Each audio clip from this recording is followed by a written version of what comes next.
Thank you for staying with us. Before we get into that conversation with the DG of NAFDAC, there's some tweets that came in here. Ebiweri Akbo says he loves this e-learning idea. It's very proactive and would meet with a lot of challenges. Even if the conveyors are yet to fathom it, but it's necessary and should be enabled to succeed. Orji Sunday said the panelists were not being realistic.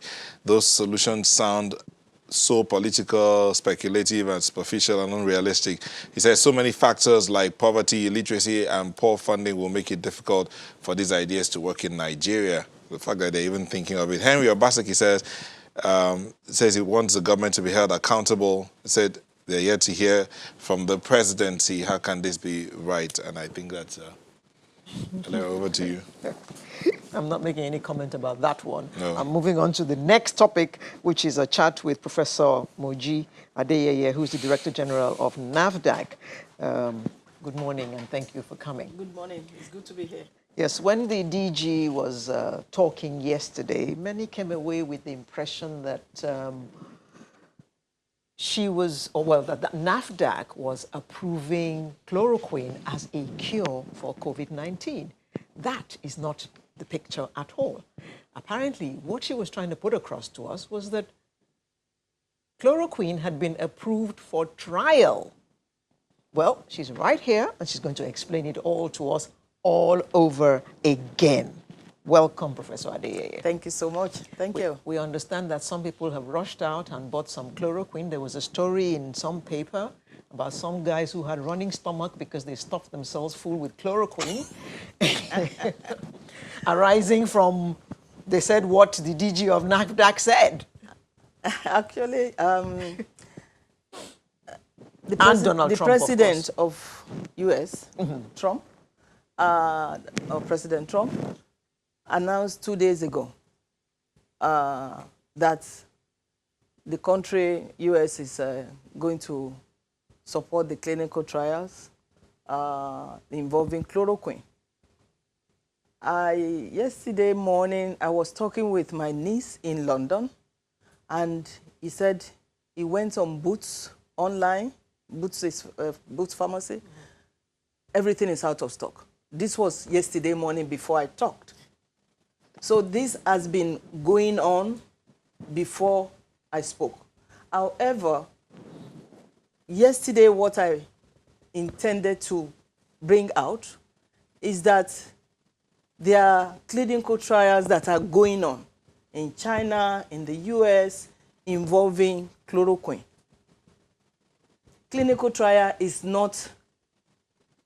clinical trial. It's not something you go and say, it has been prescribed for me to be using routinely. And I emphatically said yesterday that you cannot, or you should not go out and buy chloroquine if you are not in any clinical trial or if you have not talked with your doctor.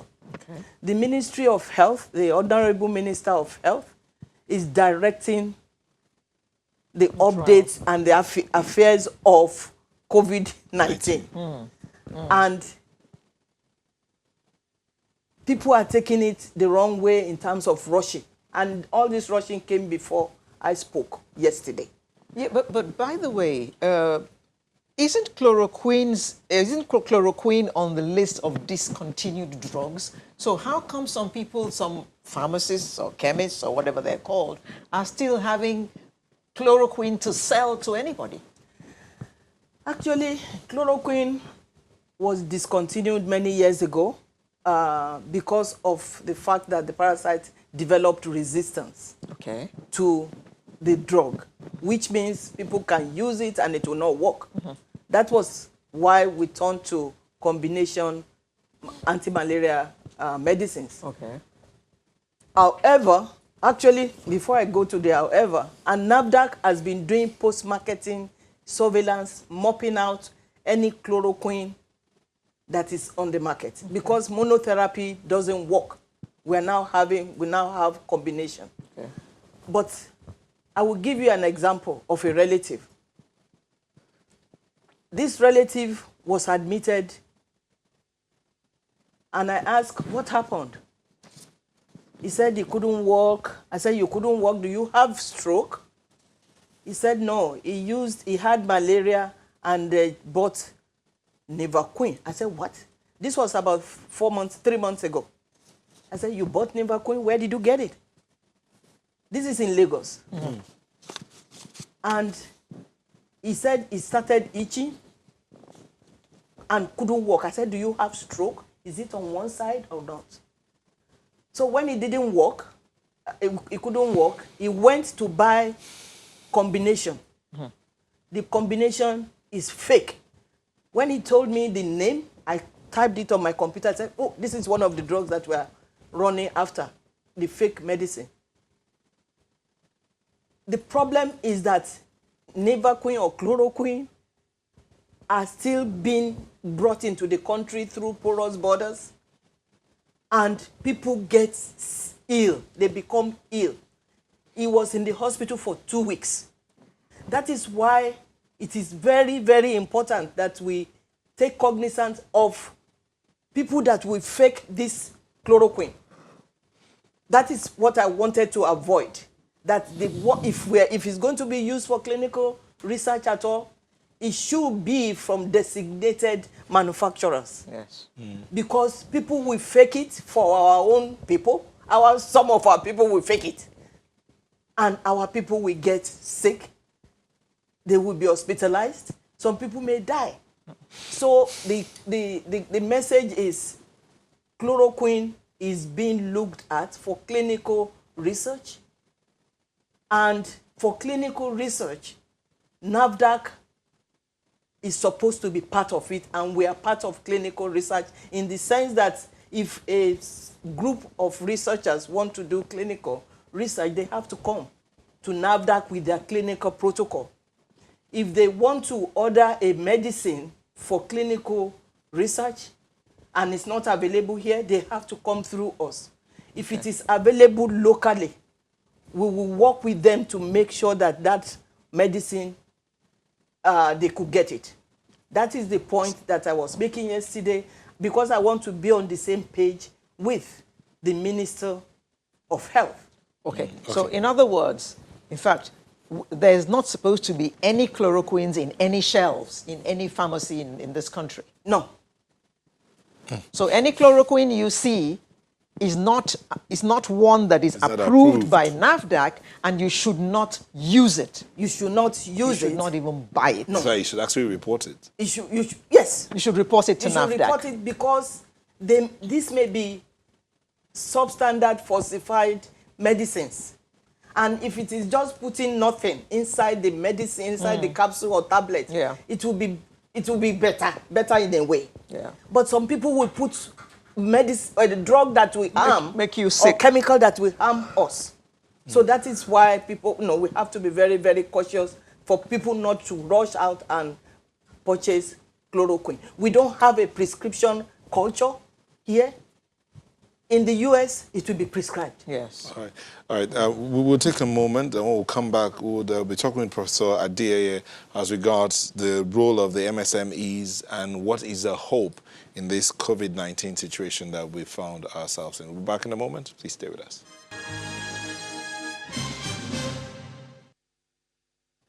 Thank you for staying with us. Just before, Professor Adeyeye is still here, that's DG of NAFDAC. But before that, please, for clarification purposes, Washburn, you said chloroquine has disappeared in shops in Lekki. Comments by Donald Trump and NAFDAC DG caused a stampede. I'm looking for it. Please stop looking for it.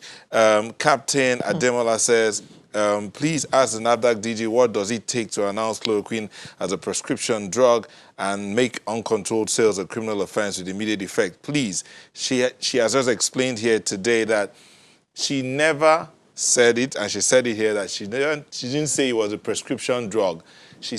All she said was that it is approved for clinical trials. In other words, they are still testing it. And even if you're going to use it, you should be part of a clinical trial. That means you should be talking to a doctor who would say, okay, use it this way or use it that way. You cannot go and self-prescribe. So if you see it in any shop, you should report it so that whoever is selling that drug should be taken away or should clear it from their shop.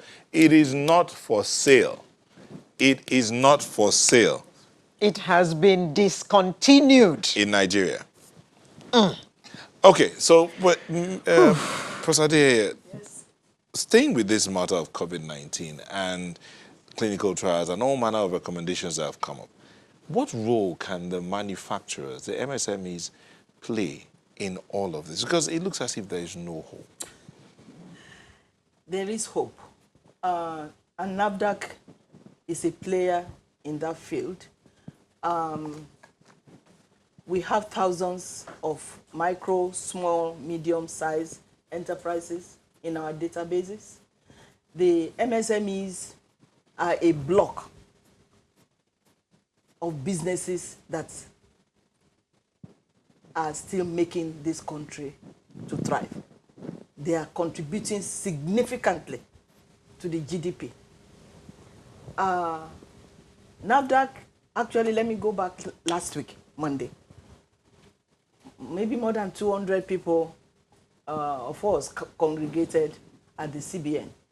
It is called CBN 2.0 or 2.0 growth, something like that. Because the Monday before that, this was Wednesday last week or so, but the Monday before that was Black Monday, when the price of oil dropped precipitously. Everybody gathered. What can we do? They broke us into sessions, and I was with COVID 2019 and the economy. And I said that because I'm bringing up MSMEs, and the MSMEs is from micro to medium-sized enterprises. Medium-sized, most of our pharmaceutical companies are medium-sized by definition. And I said, before COVID-19, we have drug insecurity. Now that we have drug insecurity, now we have COVID-2019, we are in big trouble. And the governor of CBN, Governor Emefiele, during his opening remarks, emphasized the fact that we have the government has to support the pharmaceutical sector. If we are all ill, we cannot contribute to the workforce. We cannot be a strong workforce if we are ill, if we cannot get medicines. We're talking of sanitizers. Now we are giving fast, expedited approval for companies that could make sanitizers. But the raw materials, the ingredients we don't have, as simple as sanitizers. About a month ago or 3 weeks ago, India banned exports of some products because they want to keep it for their citizens. And I don't blame them. I don't blame them. They have to think of themselves. Where does that leave Nigeria? It has left us hanging. But because of materials that we cannot, the raw materials that we cannot get. And then this material, is it that we can't source for these materials locally? That is a big question, 1 million naira, $1 million question. The only thing we can source in Nigeria for pharmaceuticals is water. Starch is one of our non-active ingredients that we use to mix everything up and so on. We don't even have pharmaceutical grade starch in Nigeria. How is that? We have plenty of starch. Yes. So that is why this is a wake-up. This is a wake-up call. I'm praying. I was listening to the educators that this may be an opportunity for us to wake up and slap ourselves on the face as a country. We cannot even manufacture raw materials. At the height of HIV/AIDS, at the peak of HIV/AIDS, over 30 million Africans died because we don't make anything. We import everything. Now that is large size or medium size enterprises. The micro enterprises, they make up the majority in our database. What can NAFDAC do? NAFDAC is going to support, especially during this difficult time. We've already started planning with the Vice President's office on how to reduce even our already discounted registration fee. We reduce it for maybe 60 days or 90 days, we don't know. Let people come in. We have so many gifted small businesses, people that can turn things into money. Would there be specific things that they will be, let's say I want to Required to manufacture pharmaceutical grade starch. Would that be eligible to get the discounted registration rates? When it comes to pharmaceuticals, that is for the medium-sized enterprises because it is huge. You have to put a lot of overhead into either the non-active or the active pharmaceutical or the finished product.